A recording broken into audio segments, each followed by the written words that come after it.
Jeg møder masser af fordomme ved det at være Steiner-pædagog.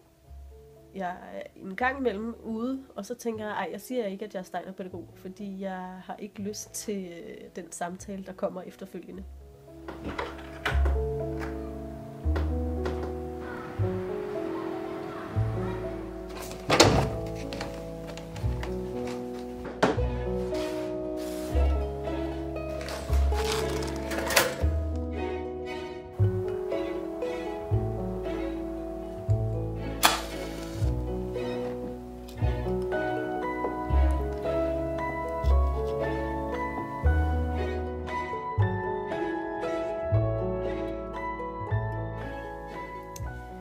Jeg hedder Nico, jeg er 31 år, og jeg er uddannet som Steiner-pædagog.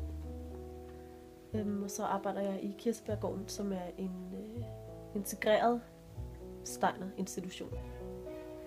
Dengang jeg skulle finde ud af, om jeg skulle være Steiner-pædagog eller almindelig pædagog, der var der et weekendkursus ude på Steiner-seminaret oppe i Charlottenlund, som jeg tænkte, det tager jeg lige for at se, om jeg nu skal vælge det ene eller det andet. Det, som blev klart for mig i den weekend, det var, at det vigtigste, jeg egentlig synes, jeg kunne hjælpe børn med at få, det var et forhold til naturen og et forhold til verden omkring os.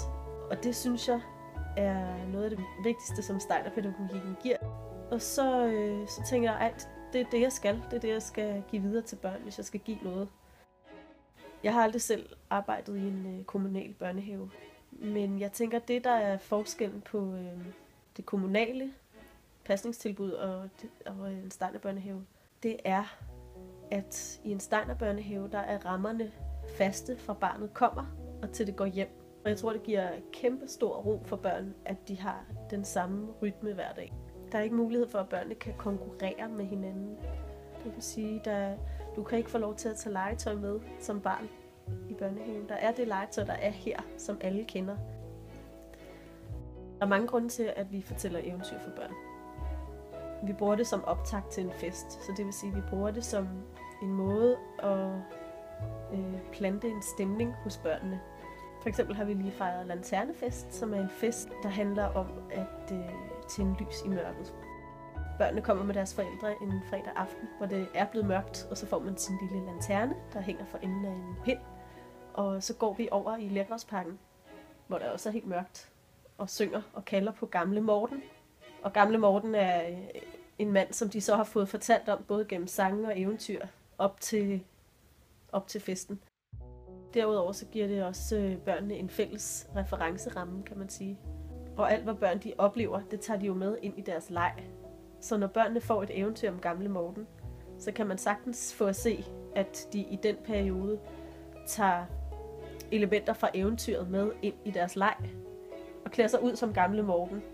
Og så vil det sige, at i den stund, hvor de faktisk er sociale med hinanden, der har de en fælles reference at tage noget fra ind i deres leg, hvor de måske ellers bare har de forskellige bøger, de hører derhjemme, eller de forskellige medier, de nu engang har oplevet, som er lidt sværere for dem at bringe ind i det sociale, fordi det måske kun er den ene, der kender det.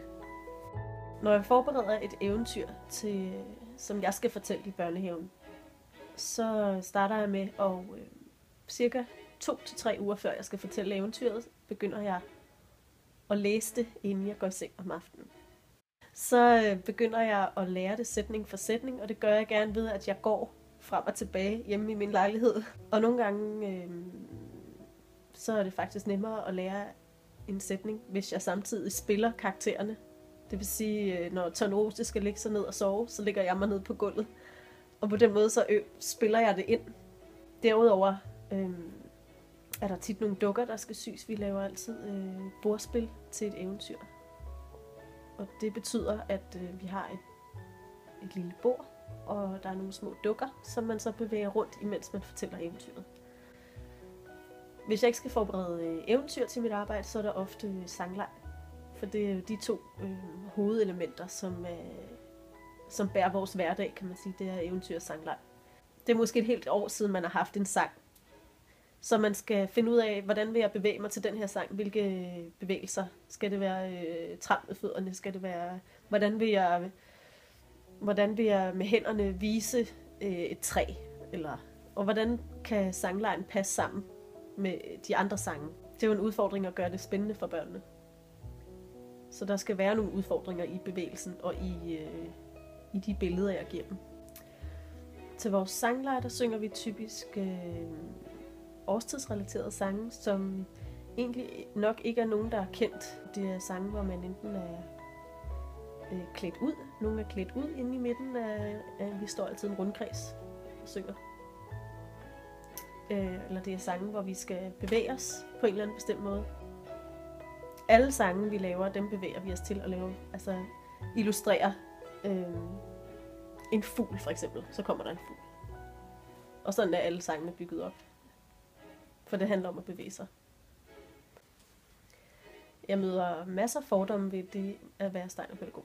Jeg ved ikke præcis, hvad det er for nogle fordomme. Det er selvfølgelig de der helt basale med, at vi kun går i uld og plantefarvede flagrende gevanter, silketørklæder, og at vi måske ikke bruger make-up. Men ellers er det mere sådan en, når du er en af dem-agtig, får man lidt. Jeg tror, der er forskellige fordomme omkring det der med, at børn kun leger med dukker, der ikke har ansigt, og at de kun leger med pinden. Med hensyn til at være forberedt på den danske folkeskole i forhold til teknik, de får ikke adgang til iPad og PC i børnehaven, men de har det alle sammen derhjemme.